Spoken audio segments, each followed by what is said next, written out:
नमस्कार विद्यार्थियों। आज हम इस वीडियो में केशवदास द्वारा रचित रामचंद्रिका की कुछ पदों की व्याख्या करेंगे, उनके प्रसंगों को जानेंगे और कोई विशेष बात उसमें है उसको खोजने का प्रयत्न करेंगे। उसको खोजने का प्रयत्न करते हुए हम विभिन्न अलंकार, छंद, भाषा इस पर चर्चा करेंगे। आइए केशवदास द्वारा रचित रामचंद्रिका का प्रारंभिक पद सरस्वती वंदना पढ़ते हैं। इस पद में केशवदास जी ने सरस्वती वंदना, सरस्वती की महिमा वर्णन करते हुए उनसे आशीर्वाद लिया गया है। कवि क्या कह रहा है सुनिएगा। सबसे पहले आदर्श वाचन। बानी जग रानी की उदारता बखानी जाए, ऐसे मति कहाँ दुख उदार कौन को भई। देवता प्रसिद्ध सिद्ध ऋषि राज तप वृद्ध, कही कही हारे सब कही न केहू लई। भावी भूत वर्तमान जगत बखानत है, केशोदास केहू न बखानी काहू पे गही। वर्णपति चारि मुख पूत वर्ण पांच मुख, नाति वर्ण षठ मुख तदपि नई नई, तदपि नई नई। पहली पंक्ति में केशवदास जी कहते हैं कि सरस्वती की महिमा का वर्णन करना ऐसी बुद्धि किसी की भी नहीं है। अर्थात कहने का अर्थ है कि सरस्वती के समान समृद्ध और प्रखर बुद्धि वाला कोई नहीं है जो सरस्वती अर्थात विद्या की देवी है का वर्णन कर सके।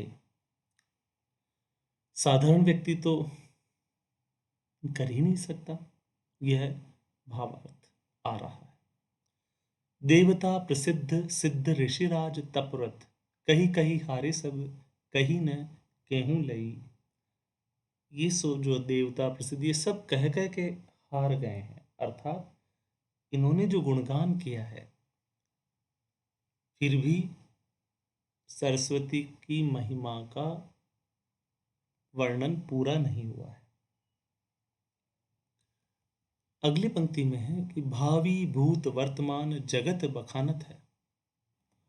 अर्थात लोग इनकी महिमा का वर्णन पहले भी करते थे, अब भी कर रहे हैं और आगे भी करते रहते हैं। परंतु केशवदास जी इसमें एक विशेष बात कहते हैं कि करते रहेंगे फिर भी किसी से भी इनकी महिमा का वर्णन पूरा नहीं होगा। वर्ण पति चारि मुख, इनके जो पति हैं वो चार मुख वाले हैं और चार मुख हमारे पौराणिक ग्रंथों में ब्रह्मा जी को कहा गया है। पूत वर्ण पांच मुख वाले हैं गणेश। नाति वर्ण षठ मुख और षठ मुख वाले हैं षडानन अर्थात कार्तिकेय, जो कि देवताओं की सेना के सेनापति है। अगर इन अधिक मुखों वाले बुद्धिमान और महान पुरुषों द्वारा भी, महान देवताओं द्वारा भी अगर वर्णन किया जाए तो भी हर बार नई नहीं लगेगी। अर्थात इनका वर्णन पूरा ही नहीं होगा, हर बार नया ही वर्णन लगेगा। यही बात कहना चाह रहे हैं। अर्थात सरस्वती की महिमा वर्णनातीत है, वर्णन नहीं की जा सकती। इनकी महिमा अपरंपार है। यही इस पद में कवि कहना चाह रहा है। आइए हम कुछ विशेष बातों पर चर्चा कर लें।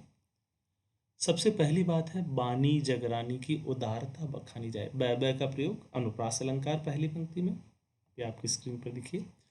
फिर आगे देखिए, ऐसी मति कहाँ दो उदार कौन को भाई। यहाँ प्रसिद्ध और सिद्ध इन दो में हम देखते हैं अंत्यानुप्रास अलंकार है।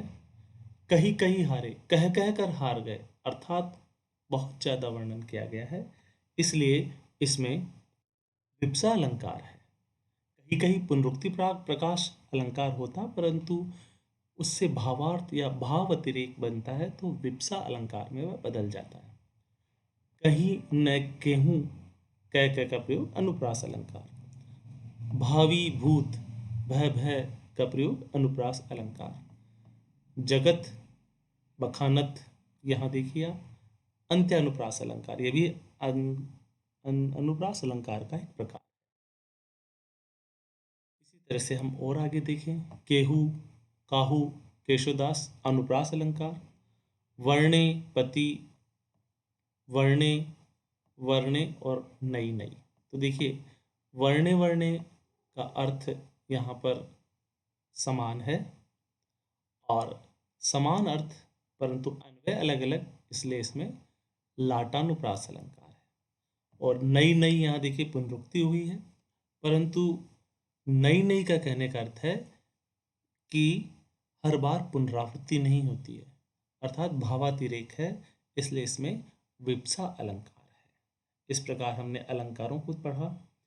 इसी तरह से हम देखते हैं कि अगर पूरे पद में देखें तो सरस्वती की महिमा वर्णनातीत है, यह मुख्य बात अभिव्यक्त हुई है। इसमें एक दोष भी है। सरस्वती के पति 4 मुख वाले अर्थात ब्रह्मा और 5 मुख वाले गणेश बताए गए हैं और नाती षठमुख वाले षडानन बताए गए हैं, जो कि पौराणिक मान्यताओं के विपरीत है। इसलिए अगर हम कहें कि इसमें काव्य दोष है तो विद्या विरुद्ध नामक काव्य दोष है, जो कि शास्त्र के विरुद्ध है, पुराणों के विरुद्ध है। छंद की बात करें तो इसमें मनहरण कवित्त छंद है, जिसमें 31 वर्ण होते हैं, 15-11 पर यति होती है और छंद की यति गति उचित है, बहुत अच्छी तरह से है। और साथ ही साथ देवी सरस्वती की महिमा का अतिशयोक्तिपूर्ण वर्णन है, इसलिए अर्थ अलंकार अतिशयोक्ति अलंकार है। इस तरह से हमने इनकी विशेष बातों पर चर्चा की। और भारतीय परंपरा में किसी ग्रंथ को शुरू करने से पहले सरस्वती की वंदना की जाती है। यह काव्य रीति है, काव्य रूढ़ी है। इस काव्य रूढ़ी का पालन केशवदास जी ने किया है। इस पद से संबंधित कोई भी प्रश्न हो आप कमेंट बॉक्स में लिखें। और विद्यार्थियों, आपको अगर यह वीडियो पसंद आया है तो आप शेयर भी करें, इसको लाइक करें और चैनल सब्सक्राइब करें। धन्यवाद।